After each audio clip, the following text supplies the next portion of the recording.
Bonjour tout le monde. Bonjour Thomas. Bonjour Laetitia. Alors, est-ce que tu peux... Voilà, parfait. Alors, ce matin, on va vous parler prospection commerciale et notamment, on va faire un focus sur Blocktel, donc qui est une nouvelle réglementation, disons. Oui, alors on a appelé ça prospecter avec Blocktel. On aurait presque pu l'appeler prospecter malgré Blocktel.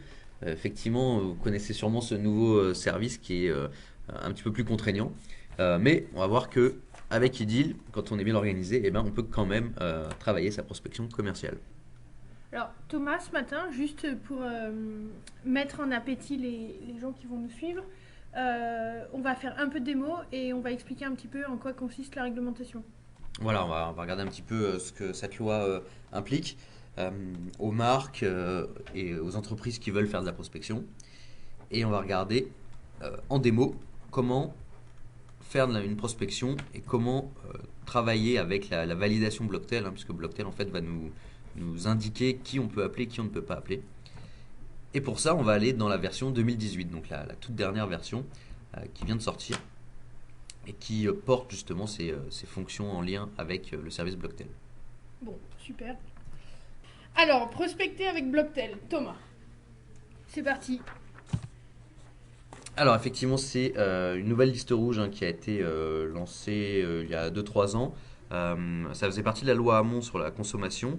L'idée de ce point de la loi, hein, c'est de limiter le démarchage téléphonique afin de soulager un petit peu les téléphones de chacun. Pour ça, on a un service en ligne qui va nous permettre d'enregistrer ces numéros. Donc ça va nous permettre d'enregistrer ses fixes et ses mobiles. Ça marche uniquement en France, hein, c'est une loi française, contrairement au RGPD qui lui est un règlement européen.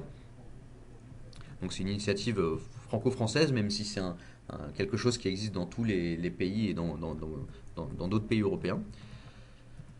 Et l'idée, c'est vraiment de limiter les appels sans relation commerciale existante. Donc ça, c'est important, c'est-à-dire qu'en fait, c'est pas uniquement, ça porte pas uniquement sur le canal téléphone, ça porte aussi sur cette relation qui peut exister avec un client.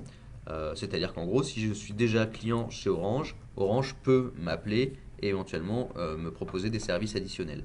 En revanche, si je suis client chez Orange, Bouygues ou SFR, a priori, ne pourront pas me prospecter puisque j'ai pas de relation commerciale établie avec ces deux marques. Donc ça réglemente la relation avec les prospects, les clients, ça reste inchangé. Voilà. Ok. Alors après, dans l'esprit de la loi, malgré tout, il y a cette notion de proposer des offres ou des produits qui sont complémentaires à mon équipement. C'est-à-dire qu'on ne va pas pouvoir me prospecter pour me vendre des fenêtres si j'ai une relation avec la marque qui concerne mon équipement téléphonique, justement. En même temps, rares sont les entreprises qui font et les fenêtres et les Et téléphones. voilà, l'exemple est volontairement, volontairement forcé, mais voilà, dans l'esprit, effectivement, bon, on a quand même des marques de temps en temps qui ont des produits un peu différents, hein. Bon, c'est souvent des logiques de groupe, de rachat, etc. Voilà, donc ça quand même, c'est limité, hein. Ok. Du coup, finalement, qui on peut appeler? Alors, qui on peut appeler? Donc, Malgré Blocktel. voilà, on peut appeler ses clients, on l'a dit, leur proposer des services additionnels. On peut aussi évidemment les appeler voilà, pour de la gestion, pour des problèmes de facturation, pour du service client, évidemment, tout ça c'est bien autorisé. On peut appeler un prospect qui a donné son accord. Donc ça par exemple, si vous allez en agence, vous voulez refaire votre contrat, je sais pas moi, un contrat de prêt par exemple, euh, et vous allez voir une nouvelle banque par exemple, bon, vous êtes un prospect du coup, évidemment, la banque peut vous rappeler pour savoir où vous en êtes dans votre réflexion, si vous avez bien reçu le devis, etc., etc. Donc là, sur ce sujet prospect, on peut rappeler un prospect, voilà, si à partir du moment où il a donné son accord. Donc concrètement, qu'est-ce que on peut avoir une petite case à cocher pour dire je peux vous recontacter pour avoir plus d'informations sur votre besoin, voilà, ce genre de choses. D'accord, donc ça veut dire que la personne passe en agence. Bon, mettons qu'elle est inscrite sur la liste Blocktel. Elle passe en agence, on lui fait. Comment ça se passe? On lui fait signer un truc ou un Bah, papier? il faut qu'elle ait donné son Il accord. faut qu'il Donc, y ait une preuve de son soit c'est consentement. voilà, bon, le mieux c'est d'avoir cette petite case à cocher qu'on remplit à un moment donné. On a bien un dossier qu'on va remplir. Voilà, le mieux c'est d'avoir cette petite case à cocher qui dit voilà, je peux vous rappeler pour ce produit-là. Ok. Évidemment, on peut appeler les numéros qui sont absents de Blocktel, puisque voilà, il faut s'inscrire sur Blocktel, déposer ses numéros fixes ou mobiles. Évidemment, les numéros qui ne sont pas inscrits sur Blocktel peuvent être appelés comme c'est le cas, comme c'était le cas avant. D'accord. Euh, du coup, je crois qu'il y a des exceptions à la loi. Voilà. Alors, il y a quelques exceptions. Tout le monde n'y est pas soumis. Voilà. Alors, les services publics déjà. Donc, effectivement, vos impôts, vos services d'impôts peuvent vous appeler librement. Dommage. Alors peut-être c'est pour une bonne nouvelle, mais bon. Alors effectivement, bon, la notion de démarchage, ceci dit, bon, elle est pas tout à fait adaptée aux services publics. Donc voilà, eux, ils échappent à la loi, ils peuvent appeler, peuvent faire de l'appel sortant librement.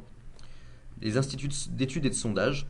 euh, alors pourquoi? Bah, voilà, on imagine que ça tuerait complètement le métier de sondage et d'études. Voilà, donc il a été décidé que ces métiers-là pouvaient continuer à appeler librement, ainsi que les associations, loi 1901. Là, on est plus sur des appels aux dons, sur voilà, ce genre de choses. Voilà, donc on voulait laisser les associations on pouvait leur permettre d'utiliser ce canal. Pardon. Je crois qu'il y a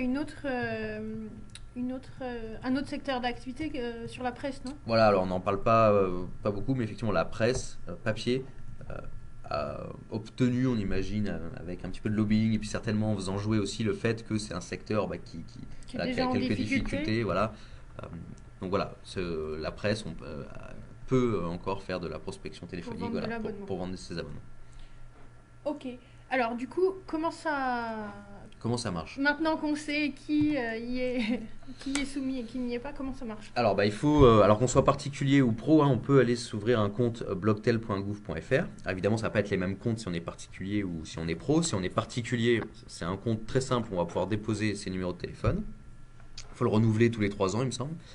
Si on est un pro, là, ça va être plus pour pouvoir soumettre des numéros qu'on souhaite appeler et avoir un retour pour savoir si on peut appeler ou pas appeler chacun des numéros. Donc l'idée, c'est que j'exporte mes numéros. Donc, ça, c'est côté pro. Voilà, Comment côté ça pro, marche? voilà, côté pro, effectivement, j'exporte mes numéros que je veux appeler. Je les soumets à Blocktel en déposant ce fichier, alors soit sur leur service blocktel.gouv.fr, soit sur un serveur FTP qui m'est dédié hein, avec mon compte. Blocktel va traiter le fichier. Alors ils annoncent un délai maximum de 72 heures. Bon, dans les faits, aujourd'hui, voilà, ils ont des temps de réponse bien plus courts. Ils sont pas débordés. Voilà, ils sont pas débordés Ils et croulent pas sous les 72 heures, c'est vraiment Un contractuel. max. Voilà, donc ils traitent ça en quelques heures aujourd'hui. Donc finalement, ils retournent un fichier avec les statuts pour les numéros qu'on peut appeler. Et alors du coup, bah, on a cette obligation de soumettre son fichier, de le confronter à Blocktel avant chaque campagne d'appel. D'accord. Donc, si j'ai une nouvelle campagne, il faut absolument que je soumette mon fichier. Et il faudra mettre à jour les numéros que je veux appeler tous les 30 jours au sein de cette campagne. Parce que tous les 30 jours, Tous les 30 jours, en fait, le droit d'appeler ce numéro arrive s'efface. Ça arrive à échéance. voilà, arrive à échéance. Euh, et donc, il faut que je redemande à Blocktel si je peux appeler ce numéro. D'ailleurs, quand on est particulier et qu'on dépose ces numéros fixes et mobiles sur Blocktel, on nous dit bien que pendant 30 jours, on peut encore avoir des appels qui peuvent arriver. D'accord. Je crois, on y reviendra plus tard, mais il me semble qu'au niveau des tarifs, il y a une question de nombre de lignes qui peut entrer en compte. Voilà. Donc, ce qu'on a intérêt à faire, c'est si mettons, on doit appeler, je vais dire un chiffre énorme exprès, si on doit appeler 800 000 personnes, on n'a peut-être pas intérêt à faire un envoi en une fois. On essaie d'évaluer combien de téléphones on peut appeler en 30 jours, et puis 30 jours après, on réenvoie la liste des Ouais. 800 000 moins ceux qu'on a appelés. Effectivement, ça c'est une bonne stratégie de voir quelle est notre capacité d'appel réalisé, de soumettre le nombre de numéros qui va bien en face. Voilà, après, clairement aussi, cette loi, elle pousse à cibler aussi ces campagnes pour voilà, avoir un volume restreint de numéros qu'on va appeler. Oui. Voilà, donc on est vraiment dans ces logiques-là, effectivement. Ok. Et donc là, Blocktel, ok. Et sinon, Idyll, avec Blocktel, comment ça fonctionne? Alors, effectivement, on y a réfléchi et on s'est dit d'abord qu'il nous faudrait une solution qui nous permettrait d'exporter les numéros au sein d'une population, par exemple, puisque Oui. c'est ça qui porte la cible d'une campagne hein, dans Idyll. Donc, sortir les numéros dans un fichier compatible Blocktel, entre guillemets. Ensuite, Blocktel va nous renvoyer un fichier qu'on va intégrer dans Idyll. Et donc la même chose, quand on va l'importer, il va falloir qu'on prenne en compte le format Blocktel qui nous est renvoyé. On va vous montrer ça dans la démo, hein, quel format de fichier, etc. Voilà. Pour le moment, on est côté théorie. Voilà, on regarde un petit peu comment on a conçu cette solution. Donc des échanges de fichiers entre Blocktel et le CRM. Et après, cette possibilité d'adapter le meilleur média à chaque contact. Puisque, bah voilà, si j'ai par exemple 800 000 contacts, peut-être que je peux en appeler 400 000. Les 400 000 autres, je ne peux pas les appeler, mais peut-être que j'ai envie de les toucher quand même. Et peut-être que je peux leur envoyer un mail. Voilà, donc on va pouvoir travailler comme ça par vague en fonction de chaque canal. Et enfin, l'information du statut de démarchage, on va la retrouver sur la fiche personne. Voilà, donc c'est le petit logo rouge ouvert. Donc là, par exemple, sur cette copie d'écran, cette personne a probablement mis son numéro de téléphone sur fixe, voilà, sur Blocktel. Par contre, elle n'a pas mis son numéro de mobile. Donc, on a l'autorisation d'appeler son numéro de mobile. Alors, il n'y a pas de blocage, hein, on ne bloque pas, puisqu'on l'a dit, il y a plein de cas où on peut quand même appeler une personne, hein, si elle est déjà prospect, cliente. En revanche, voilà, on informe à chaque fois sur tous les écrans, sur la fiche personne, sur l'écran d'appel, sur ce statut de démarchage. Donc même chose, il faut sensibiliser ces équipes sur cette question de démarchage téléphonique. Bon bah allez, On y va? on y va. Allons-y. Alors on est dans Idyll, dans le module marketing. Donc là, ce qu'on va faire, c'est lancer une campagne d'appel. Donc déjà, on va voir en fait qui correspond à la cible, etc. Voilà. Et donc ce qu'on va faire, c'est qu'on va commencer par se faire un ciblage. Et donc on va prendre, alors là on va prendre les particuliers, parce que c'est quand même quelque chose qui s'adapte plus aux particuliers, même si dans l'esprit du règlement, hein, un numéro, quel que soit le numéro qui est déposé sur Blocktel, on n'a pas le droit de l'appeler, hein, que ce soit un médecin, une entreprise ou un particulier. Bon, là pour bien visualiser la chose, on va prendre par exemple toute la base particulier. Et donc on va dire, avec l'opérateur n'existe pas, qu'on veut récupérer que des personnes qui n'ont pas d'entreprise. Voilà, dans ma base de démo, c'est comme ça que je repère mes particuliers. Et puis après, voilà, je peux aussi cibler, je vais prendre par exemple, on a dit tout à l'heure qu'il fallait cibler ces campagnes, donc là on va prendre toutes les personnes qui ont un bon niveau de scoring. On va choisir le statut importance, et on va prendre tous les scorings qui révèlent un potentiel. Donc on va prendre les VIP, important, standard. Allez, on va prendre les neutres, fort et moyenne. Voilà. Donc là on a pris tous ceux qui avaient un potentiel d'achat, on va dire, ou en tout cas d'appétence avec les produits de ma marque. Et puis on va se mettre un dernier critère sur par exemple les opportunités. On va dire que on veut pas d'opportunités en cours. Voilà, on veut pas entre guillemets embêter ces personnes qui ont une opportunité en cours. Voilà, on veut qu'elles soient sur leur achat. Et là, on va choisir l'opportunité avec le statut en cours. Donc ça, c'est l'outil de ciblage que vous connaissez déjà. Alors pas toi Laetitia, tu as une version d'Idyll assez vieille, donc tu peux pas bénéficier de cette interface utilisateur qui est vraiment, J'ai envie de pleurer. vraiment très efficace. Voilà. Et on va pouvoir, alors ce qui est intéressant aussi, c'est qu'on peut comme ça faire des comptages sur chacun des critères. Voilà, donc vraiment très très intéressant. Ça permet d'avancer pas à pas. Voilà, sur les non existent. Voilà, donc là j'ai très peu de particuliers, j'en ai 16. Hein. Et puis au total, je peux aussi faire un petit calcul. Donc ça aussi très intéressant. Donc là j'ai 11 personnes qui sont touchées. J'en ai 10 qui ont un numéro de téléphone renseigné.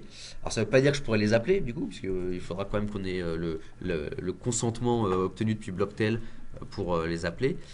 Même chose, on a cette adresse email. Donc si jamais je ne pouvais pas les appeler, voilà, je sais que j'aurais quand même quelques personnes que je pourrais contacter par mail.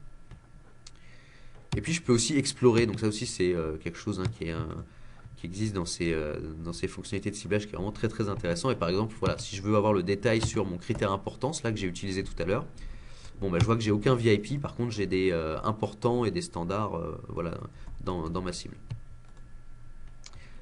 Allez, on va dire qu'on est OK et on va générer une population. Ces nouveaux ciblages là, c'est souvent une question qu'on nous pose. Depuis quelle version c'est disponible? Alors c'est depuis la Winter 2015 qui est sorti avant la automne 2015. Alors on va l'appeler population opération Discover. Voilà, donc l'opération Discover, c'est par exemple le nom de ma campagne. Et puis on va générer cette population.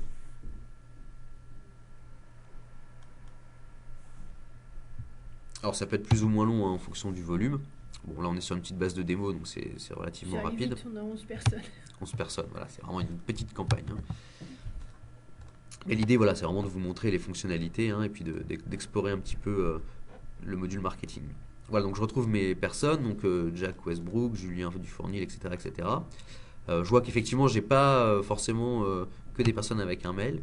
Je peux cliquer là, voilà, pour avoir un détail. J'ai aussi l'infobulle. Ben, on voit notamment là, ici là qu'on a parfois des numéros de téléphone, parfois on n'en a pas. Bon. Et on va maintenant pouvoir soumettre justement ces numéros de téléphone à Blocktel. Alors Parce que pour là, ce ça, qu'on a fait jusqu'à maintenant, c'est un ciblage. Blocktel n'est pas entré. voilà. On va utiliser la fonction utiliser population. Donc, vous connaissez probablement cette fonction. Hein, c'est là où on retrouve toutes les manipulations qu'on peut faire sur une population. Donc, on peut inscrire un événement, on peut extraire des fichiers pour envoyer un courrier. Blocktel, on va y venir dans un instant. On peut envoyer un petit mail, on peut modifier et gérer les marqueurs. Et puis, on peut faire des modifications en masse. Par exemple, affecter toute une population. Commercial. Voilà, un nouveau commercial. Alors là, ce qui va nous intéresser, c'est l'export des numéros Blocktel. Donc je vois ici que j'ai tous les champs de téléphone qui me sont proposés. Ça, c'est les champs standards. J'aurais pu aussi avoir des champs custom de téléphone. Hein, ça marche aussi. Et là, je vais pouvoir dire, ok, je vais exporter les numéros de fixe et de mobile. C'est des particuliers, donc j'ai pas besoin de travailler avec l'entreprise, mais j'aurais pu si je le voulais. Et puis, on va exporter le fichier. Donc la même chose. Ça peut prendre un petit peu de temps en fonction du volume. Je peux demander directement le télécharger. Je peux aussi l'envoyer par mail, par exemple à Laetitia. Tac, et donc là, Laetitia va, dans ce cas-là, recevoir le mail. Enfin, tu vas recevoir le mail avec le courrier. Allez, on va le télécharger là. Il est ici. Alors, ce qu'on va faire là, pour le webinar, on est entre nous. On va regarder un petit peu comment est fait ce fichier. J'ai un petit éditeur de texte hein, sur mon ordinateur et du coup je peux regarder un petit peu comment il est fait.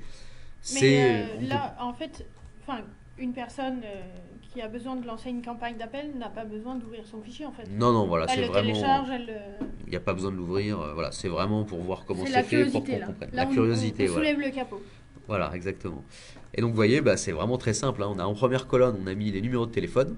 Alors ça, c'est le format attendu par Blocktel. Il ne faut pas de plus 33, pas d'espace. Voilà, les numéros de téléphone sans espacement. Et puis nous, on a rajouté une colonne ici, pour ça on l'a fait pour des questions de traçabilité, avec le numéro, enfin le champ de téléphone, pardon, qui est concerné. Donc on voit par exemple, des fois c'est des mobiles, des fois c'est des fixes. Voilà, bah, c'est très simple. Donc c'est là où je vais retrouver, enfin c'est ça qui va me permettre d'envoyer mes numéros à Blocktel.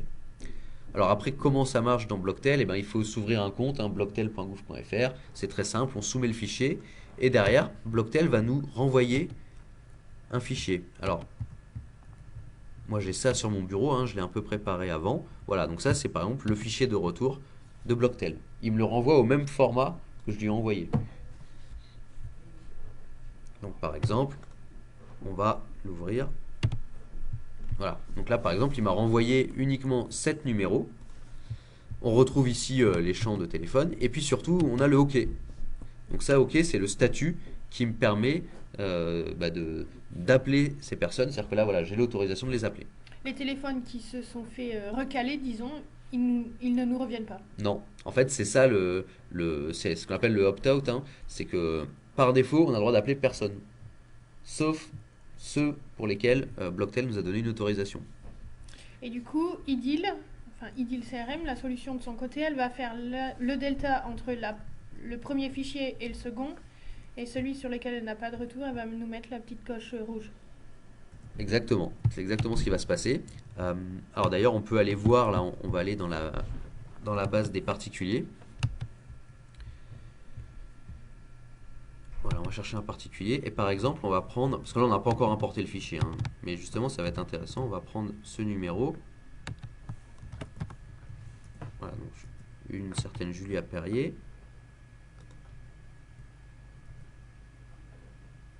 Voilà, donc là, par défaut, on ne peut pas l'appeler. Le numéro n'est pas opt-out. ouvert au démarchage Ok. et ou le statut est inconnu. Voilà.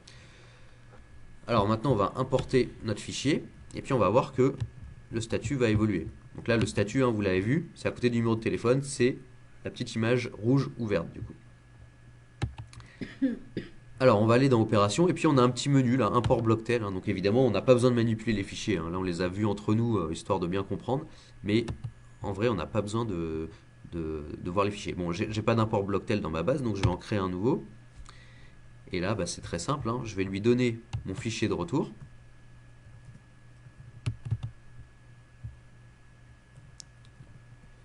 Voilà. Et puis, très important, je vais lui mettre la date de retour Blocktel. Alors pourquoi c'est important? Alors, c'est important parce que c'est avec cette date qu'on va calculer le délai légal pendant lequel on peut démarcher ce numéro de Les téléphone. fameux 30 jours. Les fameux 30 jours. 30 C'est-à-dire que... jours calendaires, hein, d'ailleurs, on en a parlé hier. Tout à fait, 30 jours par an, calendaires. ouais.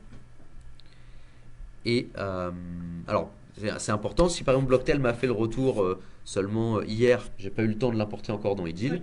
faut pas que je mette la date d'aujourd'hui, faut que je mette la date d'hier, puisque Blocktel a donné son autorisation à partir du 14 février. Allez, on va importer le fichier. Donc même chose, hein, ça peut être plus ou moins long en fonction du volume de données qu'on traite dans la campagne. Et une fois que c'est fini, eh bien, on va avoir un petit retour, un petit compte rendu. Et là, Edil nous dit 7 numéros de téléphone ont été traités, aucune erreur, et 7 statuts ont été passés au statut de démarchage autorisé. C'est-à-dire que là, on a, pour 7 numéros de téléphone, on a passé un statut de démarchage autorisé. La coche verte. Voilà. Alors ces 7 numéros, c'est pas forcément sur 7 personnes. Peut-être que dans certains cas, on a eu à la fois le fixe et le mobile qui ont été autorisés. Oui. Même chose si, par exemple, on a monsieur, voilà, là ici on a une Julia Perrier. Si on a un monsieur Perrier qui partage le même numéro de téléphone, sur les deux fiches, on va avoir l'autorisation d'appeler. Donc ça c'est important, c'est qu'on raisonne vraiment en fonction du numéro de téléphone et pas en fonction de la personne. Donc là, on voit que Julia, elle est passée au vert. Exactement, je viens juste de rafraîchir la fiche de Julia Perrier et là ça y est, le démarche est autorisé depuis le 14 février 2018. 14 février 2018, vous savez, c'est la date que j'ai mis là sur le retour Blocktel. Ok, donc ça y est, maintenant Julia Perrier, on peut l'appeler. En revanche, il y en a peut-être qu'on peut toujours pas appeler. Et donc, c'est là où notre fonction de découpage par canal va être intéressante. Alors, je vais reprendre ma population. Et là, je vais utiliser la fonction de découpage. Alors, vous connaissez cette fonction de découpage, hein, ça me permet par exemple de diviser une population en deux, et puis par exemple de faire deux campagnes différentes, ou de tester deux campagnes pour voir quelle est la plus efficace. Mais là, c'est pas ce qui va m'intéresser. Là, ce qui va m'intéresser, c'est de découper ma population par média. Et je vais dire par exemple que le média que je veux privilégier, c'est le téléphone. Ensuite, je veux essayer de leur envoyer un email, si je peux pas les appeler. Et puis, si je peux ni les appeler ni envoyer un email, eh ben, je peux essayer de faire un courrier. Petite question, là, je vois apparaître SMS. Est-ce que Blocktel prend en compte les SMS? Alors non, Blocktel, c'est vraiment dédié au démarchage téléphonique. Ça ne prend pas en compte le SMS. Démarchage téléphonique, mais avec de la voix. Enfin, je veux Oui. dire, un SMS, c'est aussi téléphone sur le mobile. Oui. Donc c'est vraiment oui, les coups de téléphone là, D'accord. que vise à limiter Blocktel. Après, pour les SMS, il y a d'autres dispositifs qui existent. Hein. On peut envoyer des Oui, stops, stop. on peut se désabonner. Donc normalement, sur le SMS, il y a tout ce qu'il faut, même si peut-être recevez-vous quelques SMS que vous n'avez pas désirés. Voilà. Mais en général, voilà, il y a tout ce qu'il faut pour justement prendre en compte le consentement sur le SMS. Ok. Alors, bah, je peux Donc du là, coup on a tester. mis nos médias. On a mis nos médias. Alors, je vais tester.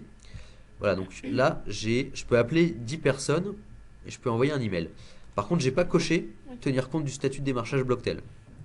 Donc là, tout dépend de ma démarche. Si je fais de la relance sur de la facturation auprès de clients, bon, bah, je vais pas tenir compte du statut de démarchage Blocktel. Ça m'intéresse pas. C'est des clients, je peux les appeler.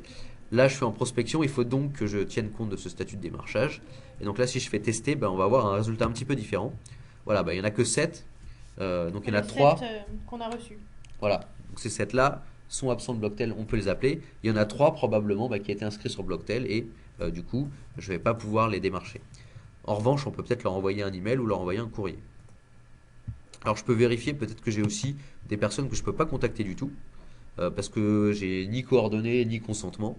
Alors on va voir si j'en ai. Voilà, bah là j'en ai pas. Mais si j'en avais eu, j'aurais pu également les isoler et puis peut-être utiliser encore un autre moyen. Allez les voir chez eux. Aller les voir chez eux ou voilà, mettre une petite alerte et puis quand ils viennent en agence, eh ben, peut-être leur adresser tel ou tel message. Voilà.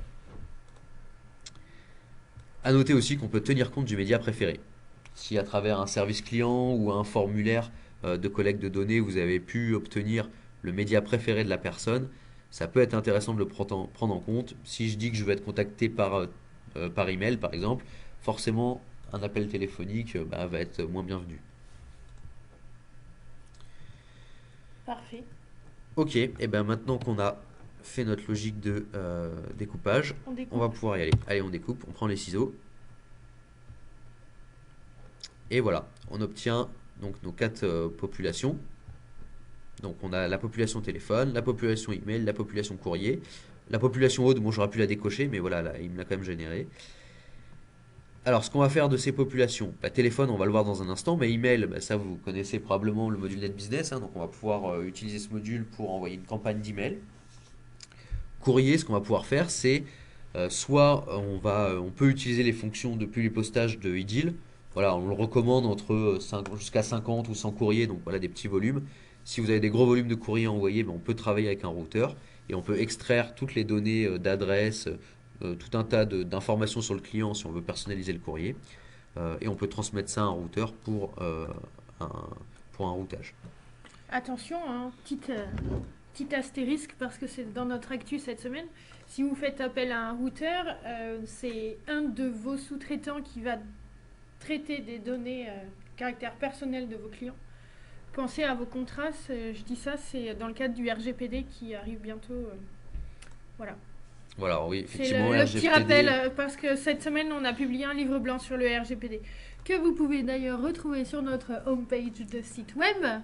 Mais voilà, il faut y penser. Pareil, hein, si vous transférez cette liste de numéros de téléphone à un centre d'appel externalisé, pensez bien à cadrer votre relation avec votre sous-traitant parce que vous êtes responsable des données à caractère personnel, mais vos sous-traitants également. Ouais, On se partage la responsabilité. on est co-responsable, effectivement. Exactement. Alors le téléphone, ben, on va le voir ensemble. On va pouvoir lancer une opération téléphonique. Alors voilà, je retrouve ici voilà, ces personnes que je peux appeler. Je retrouve notamment ma Julia Perrier pour laquelle j'ai eu l'autorisation, mais j'ai aussi voilà, d'autres contacts ici. Et je vais pouvoir utiliser cette population et cette fois-ci, on va utiliser le lien avec l'événement. Alors, cette fonction, elle me permet de quoi? Elle me permet d'envoyer toutes ces cibles sur une opération téléphonique et de générer des listes d'appels. D'accord. Donc là, alors je me suis créé mon opération avant. Eh bien non, je me la suis pas créée. Bon, bah c'est pas grave, je vais travailler avec une opération existante, opération Nebula, et je vais dire qu'il faut les contacter. Alors, je risque d'avoir déjà des cibles dedans, hein, mais on va regarder ça ensemble. Voilà, donc là j'ai 7 personnes qui ont été ajoutées à l'événement opération Nebula.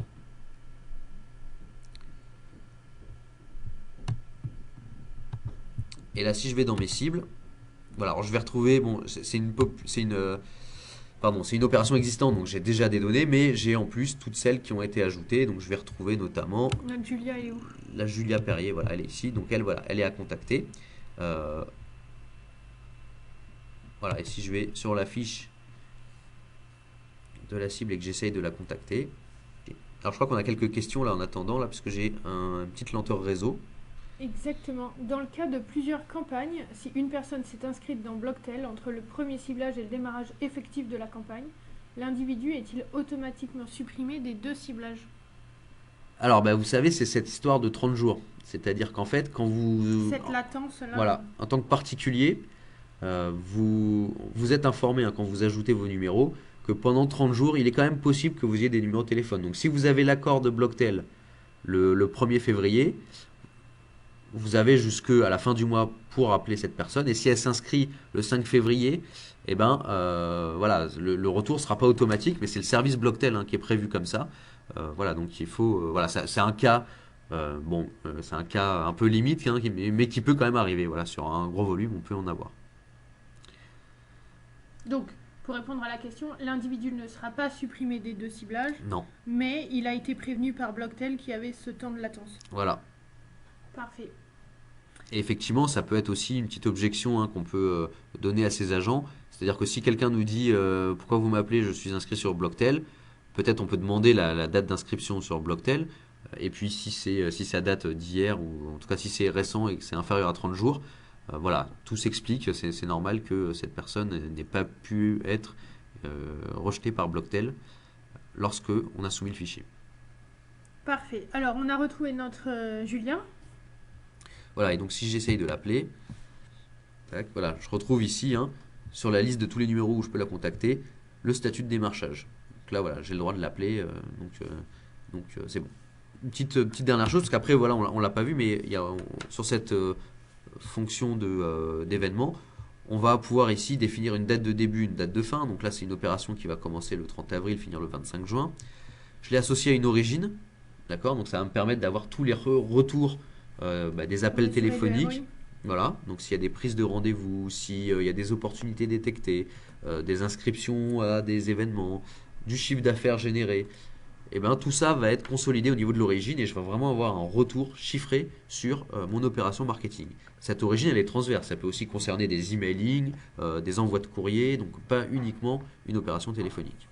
Et puis là, j'ai des agents, Dominique Miller et Louise Bernard, et je vois là que je vais pouvoir affecter les cibles. C'est-à-dire que là, en cliquant ici, toutes les cibles vont être affectées de manière équitable à Dominique Miller et à Louise Bernard. Donc là, si je vais dans mes cibles, je vais bien retrouver ici, voilà, toutes les cibles là ont été affectées soit à Louise, soit à Dominique, et par exemple, notre Julia Perlier a été affectée à Louise Bernard. Bon. Voilà on a toutes les armes pour démarcher avec ou malgré Blocktel. Du coup, est-ce que tu peux nous faire une slide, un petit rappel de ce qu'on a vu? Effectivement, iDeal pour Blocktel. Donc si vous souhaitez prendre en compte le consentement, et a priori vous devriez le faire, on peut que vous recommander d'utiliser ces fonctions iDeal pour Blocktel. Vous êtes obligé de le faire. Voilà, effectivement. Alors il y a des pénalités, on l'a pas dit, mais il y a des pénalités, effectivement. Le service Blocktel permet de se plaindre d'un démarchage abusif. Alors après, il y a enquête, c'est pas automatique évidemment. Mais il y a déjà eu quelques plaintes qui ont abouti et il y a déjà eu des sanctions. Alors l'idée, c'est pas uniquement de prendre en compte le règlement, c'est aussi d'en tirer parti. C'est-à-dire qu'on l'a vu là, si je peux pas appeler une partie des cibles, je vais essayer de les contacter soit par email, soit par courrier.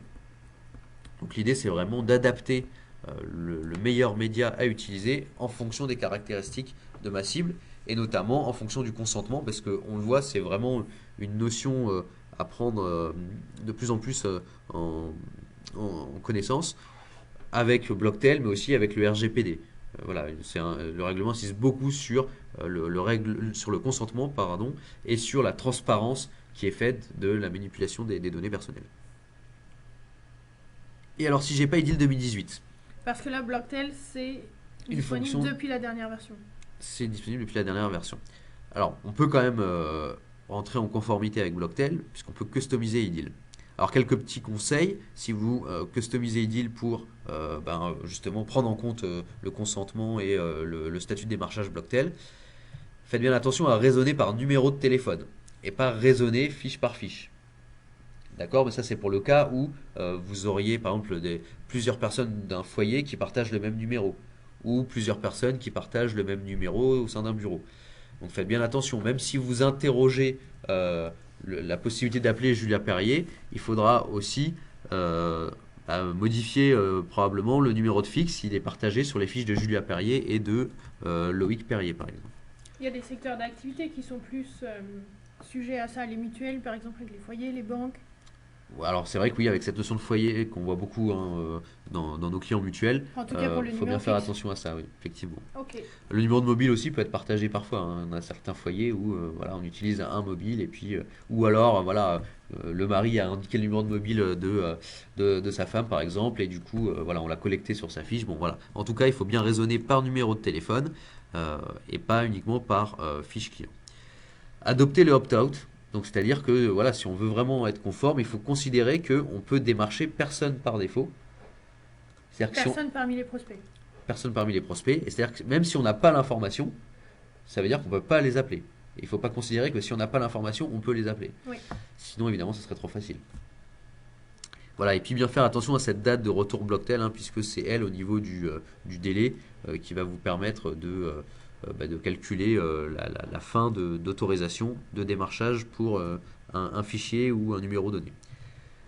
En cas de voilà, s'il y a une plainte, effectivement, bon, vous avez toutes les informations disponibles sur Blocktel, hein, qui vous permettent de justifier une autorisation d'appel. Par contre, la date, ça sera bien la date de retour Blocktel et pas la date de votre campagne dans le CRM. Oui.